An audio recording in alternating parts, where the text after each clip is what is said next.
have you ever had plenty of money sitting in your account, enough to cover rent, bills, groceries, even a little treat, and still felt guilty buying something as small as a smoothie or a £12 lunch? You swipe your card and instead of joy, you feel a pit in your stomach, anxiety, guilt. This little voice whispering, you shouldn't have spent that. You would have been fine if you didn't spend that. That's not discipline. That's the safe money wound. This is part 4 of my 6-part series on the 6 core money wounds.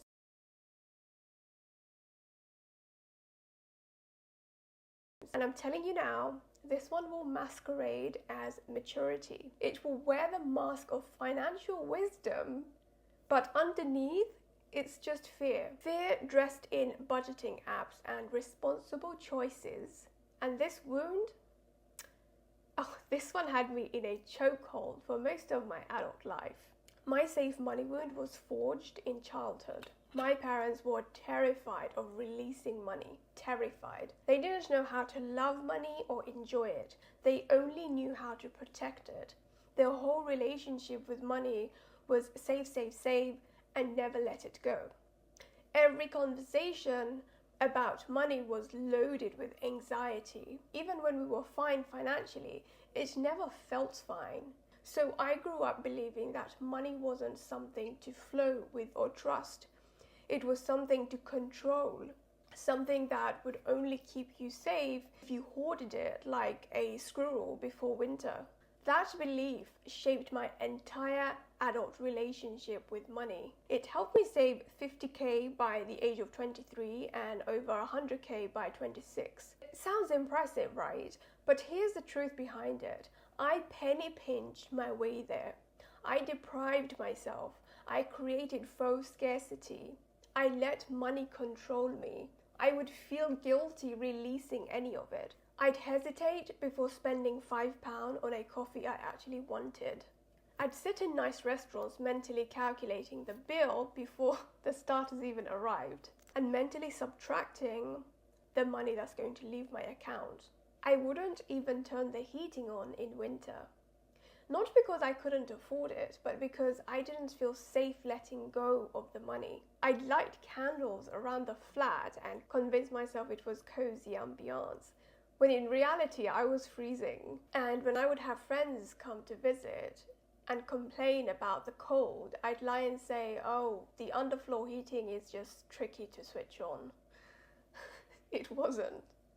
I just couldn't justify the expense. That's how deep this money wound ran. I couldn't even heat my own home without guilt. And yet, I was financially stable. I had savings, investments, but I still couldn't let myself enjoy the fruits of my labor.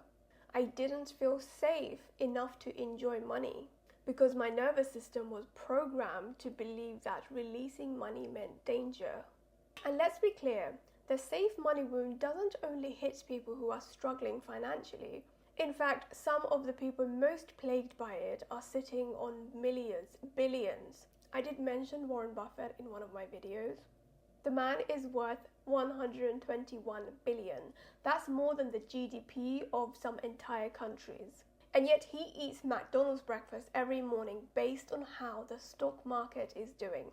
So if the market's down, he chooses the $2.61 meal. If it's up, he splurges on the £3.17 biscuit. That's 56 cents. The man is saving 56 cents while sitting on a 121 billion empire. Why? Because safety isn't logic, it's emotion, it's wiring. He doesn't feel safe unless he's holding back, even just a few coins. And it's not just quirky, it's a wound. Because if your decisions around money are rooted in fear, even if they look responsible on the outside, they are still driving disconnection.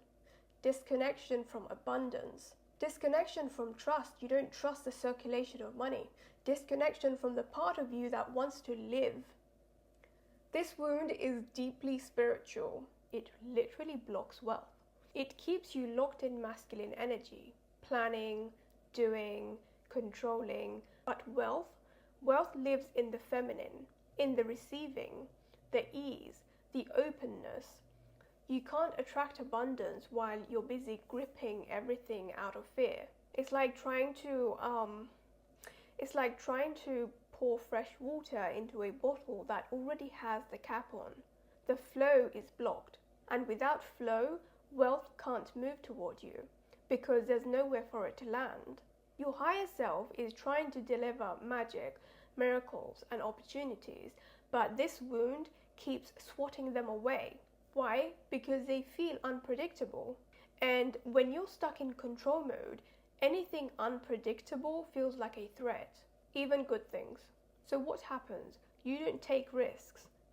You don't invest. You avoid anything that doesn't come with a guarantee. You play small. You grip your savings account like it's a lifeline, thinking that's your security. But it's not, it's your cage. And here's the irony. You could be hitting your financial goals and still feel miserable because you're out of alignment with your higher self, with your sovereign self. You're not living, you're surviving. And when you're surviving, you're not receiving. You're just managing.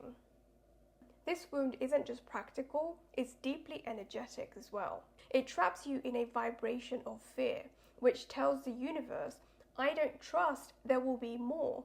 And when that's your signal, that's exactly what you attract. More fear, more hoarding, more anxiety. Energetically, it cuts off flow.